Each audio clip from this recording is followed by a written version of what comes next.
It's tempting to pin Gulf Arab hostility toward Iran on old religious disputes or ancient grudges. On paper, the divide looks obvious. Dubai, Riyadh, and Doha shine with glass towers and endless petrodollars, protected by U.S. alliances. Iran, meanwhile, sits across the Gulf interregulated, sanctioned, and somehow still standing. But this isn't just about history or sectarian rivalry. It's about power, real, modern power. For the Gulf monarchies, Iran isn't some medieval villain. It's a state that has learned how to fight eyes wide open against billion-dollar defenses with cheap drones and clever tactics. It can launch ideas that cut through kingdoms, and just by threatening a narrow stretch of water, it can choke the world's economy. The fear isn't that Iranian tanks will roll across borders, it's that Iran found ways to win without them. If you want a perfect example, think about September 14, 2019. At 4 a.m., Saudi Arabia's Abqaiq oil facility, the single most valuable industrial site on earth, was humming along, processing nearly 70% of Saudi oil. It was guarded by all the gadgets: Skyguard, air defense, Shahini SAMs, Patriot missiles, designed for high-flying jets and big ballistic threats. Then, suddenly, drones and cruise missiles came in low, undetected. In under 20 minutes, half of Saudi Arabia's oil stopped flowing. 5% of global supply just vanished. Yemen's rebels claimed the attack, but everyone in Washington and Riyadh saw Iran's fingerprints. Overnight, decades of military investment seemed meaningless. The message was ugly and clear. Gulf power is built on stability in oilexports.com, markets, investment, and safe shipping. But their cities and fortunes are perched on coastlines, reliant on desalinated water, vulnerable to choke points, easily rattled. Iran is different by necessity. Isolation forced it to get tough, to survive without outsiders, relying on missiles, drones, and regional militias instead of investments and tourists. But the deeper roots go past technology, they lead into identity. Persians aren't Arabs, and many Iranians are proud to say so. Farsi is their language, closer to European roots than to Arabic dialects.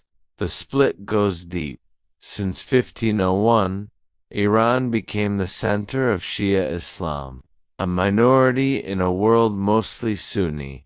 On a map, Shia power is scattered amid Sunni majorities. The Gulf states like Saudi Arabia, UAE, and Qatar are Sunni, even as parts like Saudi's oil-rich East and Bahrain have big Shia communities under Sunni rule. Two Gulf monarchs. This isn't just about religious books. It's a fault line that risks social explosion. For a long time, the divide just bubbled quietly. Even Iran's Shah, a Shia, acted like a secular king, drinking with Westerners, talking business with Saudis, keeping things stable for high oil prices and fighting communism. Arab rulers didn't love him, but at least they understood him. Then came 1979's Islamic Revolution. Suddenly, Ayatollah Khomeini ditched monarchy altogether, called it un-Islamic, and stared across the Gulf at those kings and emirs, warning that their days were numbered. His ideas weren't just aimed at Iran. They were global. And for Saudi Arabia, guardian of Mecca and Medina, this sounded like a declaration of war. The Saudis' legitimacy comes from religion, and a revolutionary theocracy next door threatened to rewrite the script. Khomeini argued faith starts with clerics, not kings. Iran's leaders reached out directly to Shia minorities in the Gulf, urging resistance and protest. Unrest flared in Saudi's east. In Bahrain, rulers saw Iran weaponize identity. Suddenly, Iran became an existential threat, not just one more rival. Yet Iran's revolution opened up an opportunity for Gulf monarchies. Saddam Hussein stepped in. In 1980, he invaded Iran, officially over a border dispute but really fearing that Iran's revolution might spark rebellion among Iraq's Shia majority. The Gulf made a cold calculation. Saddam was brutal, but predictable. Iran was revolutionary, unfamiliar. So, they backed Saddam billions of dollars for his war machine, which dragged on 8 years and left nearly 1 million dead. Iran never forgot. Gulf money bleeds Iran. That lesson is burned into Iran's strategy now. From the devastation, Iran resolved it would never again be boxed in, attacked, and left vulnerable. Instead of building up traditional armies, Iran shifted the battlefield. It became a master of asymmetric warfare. It trained militias, funded movements, dug itself into fragile states. The goal was simple: make confronting Iran a nightmare, a web of chaos. Lebanon was the first proof. In the 1980s civil war, Iran sent advisors to organize a new Shia militia, Hezbollah. At first, it was tiny. Iran provided funding, weapons, training, and religious guidance. And, over time, Hezbollah became more powerful than Lebanon's government. With 150,000 missiles, its own command and foreign policy, Hezbollah became a state within a state. Sunni Arab rulers watched in horror as their worst fears played out. Then, in 2003, the U.S. smashed Iraq's regime, removing Iran's worst enemy. Iran rushed in, flooding Iraq with intelligence operatives, religious leaders, and support for local militias. Today, many popular mobilization forces in Iraq are loyal to Iran's supreme leader. Iraq became both shield and launching pad. For Saudi Arabia and Jordan, this was a game-changer, and once far across the Gulf, now sat on their borders. Having secured influence in Iraq, Iran pushed west, building a corridor of power, what they call the land bridge. It runs from Iran, through Iraq, into Syria, and all the way to Lebanon. Through this channel, Iran can move weapons and people without relying on fragile sea or air routes. For the first time, Iran had direct access to the Mediterranean. The Gulf states were surrounded. Saudi Arabia to the north saw Iranian influence. Jordan looked east at Iranian militias. Israel stared at a swelling Hezbollah. Iran used geography like a weapon. If northern influence was slow burning, Yemen was fire. Yemen, poor and broken, shares a long border with Saudi Arabia. In 2014, the Houthi Movementa, Zaydi Shia group seized Sana'a. Zaydi Shiism is different from Iranian Shiism. Their alliance is practical, not religious. They fight a common enemy, Saudi Arabia, and the U.S. Iran sent ballistic missiles, drones, anti-ship mines into Yemen. The Saudis launched a huge air campaign, expecting to win quickly, but years later, they were stuck. Not only did the Houthis survive, they returned fire, launching missiles deep into Saudi territory, targeting airports and oil facilities. The war exposed an uncomfortable truth. The Gulf's wealth couldn't guarantee a quick victory in Yemen. A single Patriot missile interceptor costs millions. A Houthi drone, built with Iranian parts and a lawnmower engine, can cost just a few thousand. The war's economics don't add up, and suddenly, the old models of power and security look fragile. The Gulf monarchies built their world on stable markets, shiny towers, and alliances. Now, Iran's model, rooted in resilience, networks, and clever disruption, keeps them awake at night, wondering what the next low-flying threat might be. You really can't exaggerate the psychological impact on the Gulf states. For years, they felt their immense wealth and ties to the West made them invincible, like nothing could touch them. But Yemen changed that idea forever. Iran showed it could drain their resources and wreak havoc on their cities without ever launching a missile from inside its own borders. That kind of plausible deniability keeps things from spiraling into outright war, but still delivers all the shocks of one. When a missile slams into a Saudi oil refinery, Iran simply shrugs and says, "Not us." That's Yemen's resistance. Everybody knows the real technology came from Tehran, but unless someone gets undeniable proof, nobody's really in a position to launch a full-blown attack on Iran. This whole situation goes beyond the military. The real weapon is demographic. Arab leaders look at their populations and see cracks forming, worrying not just about outside threats but their own citizens. Bahrain's a textbook case. A Shia-majority island ruled by a Sunni monarchy, always nervous about internal unrest. Back in 2011, when protesters demanded reform, the Gulf powers didn't just see a movement, they saw Iran's invisible hand. Saudi tanks crossed the King Fahd Causeway and crushed the uprising. Honestly, it almost didn't matter if Iran was involved or not. The suspicion alone was enough. Every protest in Saudi Arabia's eastern province, or even a little turbulence in Kuwait, prompts the same alarm bells. It's the feeling of being surrounded, Iranian proxies in every direction. But the biggest piece of leverage isn't even about land, it's all about the sea. The Strait of Hormuz is the real pressure point. At its narrowest, barely 2 miles wide, it pins the world's energy trade about 20% of all oil and a third of all LNG. That's about 20 million barrels a day, much of it coming from Saudi Arabia, UAE, Kuwait, and Iraq. The Gulf states' economies depend completely on this passage.